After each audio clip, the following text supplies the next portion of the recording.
English soldier and knight, condottiero, Captain General of Florence, Duke of the Duchy of Spoleto. Who was this man?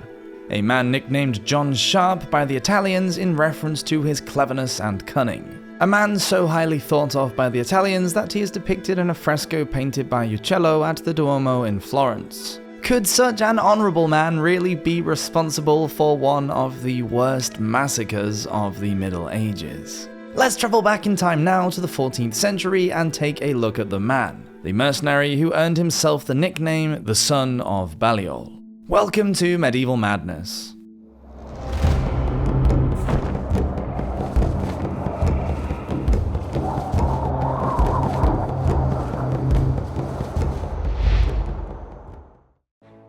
Tug of War. When Hawkwood was 18, Edward III kicked off the whole 100 Years' War fiasco. King Charles IV of France died without any male heirs. Queen Isabella, who happened to be Charles's sister, claimed the throne for his nephew, her son Edward. Unsurprisingly, the French nobility was not happy with this idea and instead gave the crown to Edward's cousin Philip, Count of Valois, a native Frenchman. So Hawkwood went off to fight for his king in France as a longbowman. He was accompanied by his lord and neighbour John de Vere. It's thought that Hawkwood served with de Vere's war party as an archer on its first campaign to France in 1342. It took years of training to master the skill. Crossbowmen needed an assistant and took as long as a minute to reload once he had shot his bolt. This is where the phrase originated. However, the best longbowmen could manage a firing rate of 1 every 5 seconds, and they had a longer range. Edward went so far as to ban dishonest games at home in England. Pastimes such as football, cockfighting, and cricket were put aside in a push to encourage his subjects to take up the bow instead. Hawkwood's ability as an archer did not go unnoticed, and in just 3 years, by 1346, at the Battle of Crecy, he had risen through the ranks to become a captain. All the time, the warfare was dominated by knights riding their expensive horses and wearing their costly armour. Battles were all about chivalry, and any captured knights that were held as prisoners were treated well until they could be returned to the enemy for a price. Edward III turned all that on its head at Crecy when he used longbowmen to cut down the French nobility. It was a shocking turn of events. Not only were the French thoroughly vanquished, but their highly trained knights fell to lowly born archers. Hawkwood fought under de Vere at Crecy in the vanguard of Edward, the 16-year-old Black Prince. He commanded a company of 150 archers.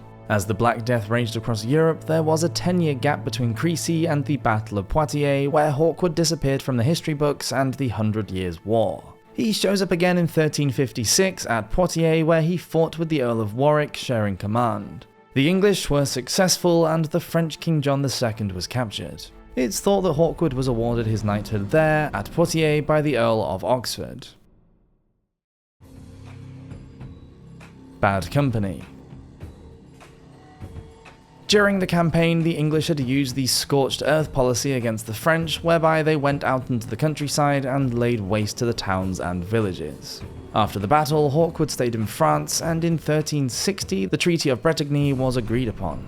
Now Hawkwood was, quote, finding his estate too small to support his title and dignity, and he was described by the French chronicler Jean Froissart as, quote, a poor knight who thought it would not be of any advantage to him to return home. What was a soldier meant to do with himself when, for now at least, there was peace between England and France? The English chronicler Henry Knighton noted the men now had no livelihood unless they actually worked, now that there was peace between the two realms. He said, quote, these strong men and warlike, accustomed to fine things, enterprising, who lived by what they gained in the war, having nothing in time of peace. Well, despite the peace treaty, the raids went on, and groups of soldiers joined together to pillage and plunder across France. As one medieval manuscript put it, quote, they attack a village, one beats a peasant on the head, another strikes a farmer's wife, and others set fire to a house. Stealing, preying on the powerless, burning, all these acts were prohibited in the manuals of chivalry. Nevertheless, this was the way. War was to be won. The largest of these 3 companies of English mercenaries was a group called the Great Company, which later became known as the White Company.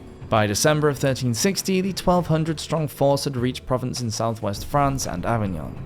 To avoid the violence of Rome, which was in the midst of a civil war, the papal court had resided in Avignon since 1309. Wherever the Pope went, money followed, and everyone wanted a peace. The White Company was now a bandit gang blown up to the nightmare proportions of a full-scale army, and at its head as commander was none other than Sir John Hawkwood. His troops were vicious and cruel. They were known to rape, murder, and dismember their enemies. Even Hawkwood's faith was questioned, as along with his men he would sack monasteries and holy places. Nothing was off limits. Changes. In December 1360, Hawkwood and his band held Pont Saint-Esprit near Avignon for 3 months, ransoming the clergy, merchants, and travellers there and cutting off Pope Innocent's supply line. The Pope tried to intercede, but Hawkwood and his men continued their siege of the fort, and the Pope was forced to excommunicate the men. In the early months of 1361, an agreement was made whereby the Pope bribed the mercenaries to leave and travel across the Pyrenees in Spain and across the Alps in Italy to fight for him. So the company split up, and Hawkwood, now contracted to the Marquis of Montferrat, set off with his band of brothers to the other side of the Alps, where he was given the title condottiero as an Italian military leader. 14th century Italy was the most prosperous country in Europe, but it was divided into small city-states that were almost always at war with one another.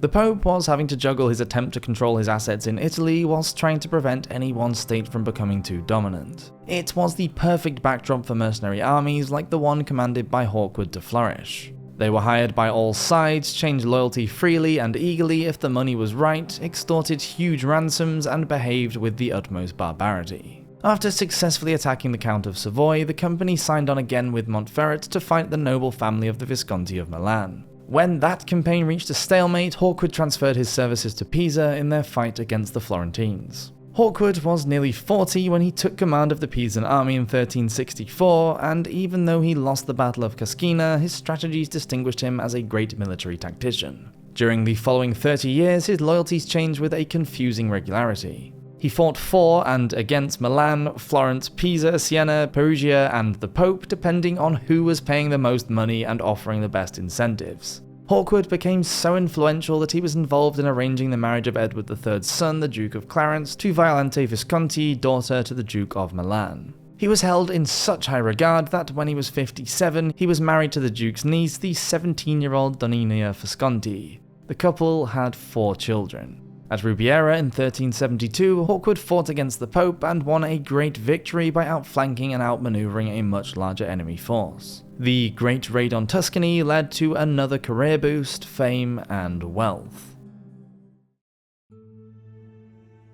Killing in the name.